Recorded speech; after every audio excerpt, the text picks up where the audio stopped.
Cinnabons for some time. Also, opening this Breaking Bad prequel as a Breaking Bad sequel is really smart, so I'm sure they will touch on it all throughout the season instead of just making us wait an entire year to see more of it. If they wanted that button to be fully accurate, it would say, Cinnabon, I'm making the world a more diabetic place. Damn it, I couldn't even get 2 minutes into this thing without bowing to the aesthetic genius that is Vince Gilligan. The song, the black and white, the angles, the patience. Nobody lives in his environments like Vince, and I'm taking off a sin for anyone that can make a frickin' mall look this beautiful. Man, even though this guy isn't staring at Saul and is approaching the people outside the store, he's at the very least a serial killer, right? Wow, great escalator camera work, guys. It really makes me feel like I made a bad purchase in this mall. Which has a flat, flexible shell that allows it to hide in rock crevasses. That announcer confused crevasses with crevices, and that's not okay. Keep your ass-based crevasses to yourself, show. When legal forces have you cornered, better call Saul. Roll. And most importantly, win. Better call Saul. Roll. It's never too late for justice. Better call. Roll the commercials already. Hair dryers. Saul is practicing his statements to a jury of his peers here, and all I can think about is how this urinal puck ended up outside its intended home. Did someone reach down and pull it out? Did the guy who changes them just miss and somehow not notice? Was someone stream so powerful it tsunamied it back onto their feet? What's the deal with this urinal tampering? Oh, to be 19 again. I'm no jurisprudence expert, but can he just walk back in here and immediately start lawyering? Doesn't he have to be recognized by the judge or something? Order in the court! I want order! Wait for it. Death doesn't discriminate between the sinners and the saints. It takes and it takes and it takes and... Sorry, sometimes I black out and start singing Hamilton numbers when I see kids decapitating and defiling corpses. This check has no routing or account information. I mean, for obvious reasons, but still, real checks have that. Didn't nobody tell you to try all three of them together? One trial, $700. But clearly the payment amount could have been explained to him up front. Takes a job like this without knowing the payment specifics, especially someone as money hungry as Saul. Oh, gee, that's swell. Only 15 minutes in and the show is Ermintrouting. And while I love him too, I'm just hoping this doesn't turn into Better Call cameos. The only way that entire car is worth $500 is if there's a $300 hooker sitting in it. $300 hookers generally bring the price of the vehicle down, in my experience. And very rarely does the car purchase include the hooker, in my experience. Ciao caco, ladies. Ciao caco. Cultural appropriation. Checking the mail and seeing a bunch of bills with past dues stamped on the envelope as an indication of how bad things are, cliché. Foreshadowing. And you will atone. It's Ned Beatty from Network.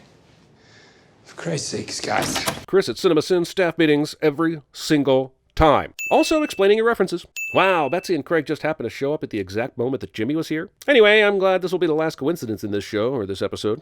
Ground yourself. Yes, I grounded myself. Parroting, circa 2020. Your argument is built on quicksand, therefore it collapses. But if it was built on quicksand, wouldn't it sink? Show doesn't know how to metaphor correctly. You're representing people who have nowhere else to turn. You're telling me those preppy kids didn't have parents with enough money to actually hire a lawyer? What parents are going to let their kids risk jail time with a public defendant? Hamlet's making you a chump. I'm going to get better. I'm going to go back to work, and I'm picking up where I left off. Vince and the gang are putting out Oscar-caliber short films every week on this show, and my hands are tied. How do you not keep taking off sins for this kind of work? Let me tell you about a young guy. This story time with Jimmy McGill scene is textbook stuff from the marvelous cinematic Gillivants. But my question is, why are these two putting up with this long-winded moralizing? Sure, they were promised money, but at the very least, they'd be asking him to get to the point already. And maybe go somewhere and talk where you don't chance getting murdered by a dumb kid who can't control his bicycle? This setting makes all the cinematic sense, but none of the common kind. What color is it? Brown.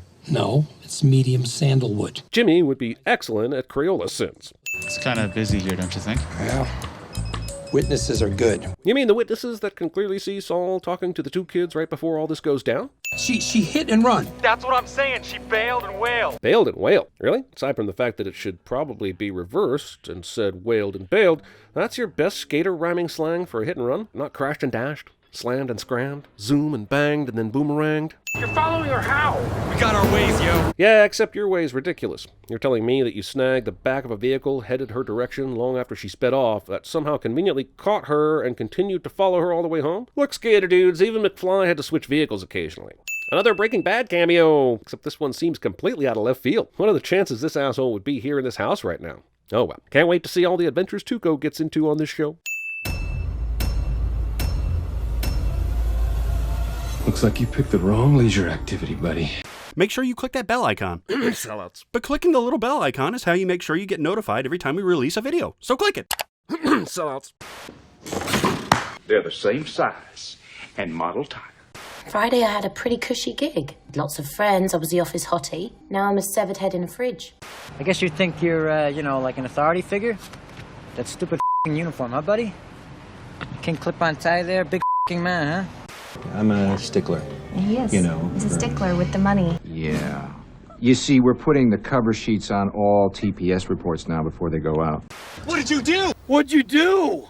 Do good work and the clients will come. If you build it, you will come. Let me tell you about a young guy. Buttercup was raised on a small farm.